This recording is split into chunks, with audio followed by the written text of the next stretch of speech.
लाडकी बहीण योजनेची पुन्हा छाननी होऊन लाभार्थी महिलांची संख्या कमी होणार का अशा चर्चांनाही उधाण आलेलं होतं। या सर्व चर्चा फेटाळत अशी छाननी करण्याचा सरकारचा विचार नसल्याचं राष्ट्रवादीचे आमदार आणि माजी मंत्री अदिती तटकरे यांनी स्पष्ट केलं।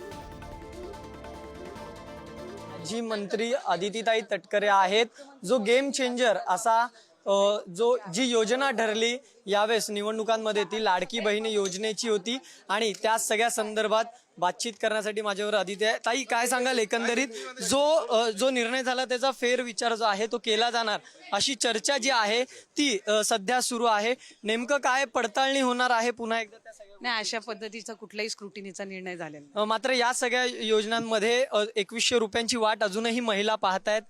मला वाटतं राज्याच्या मुख्यमंत्री महोदयांनी त्या संदर्भातली जी भूमिका आहे ती स्पष्ट केलेली आहे।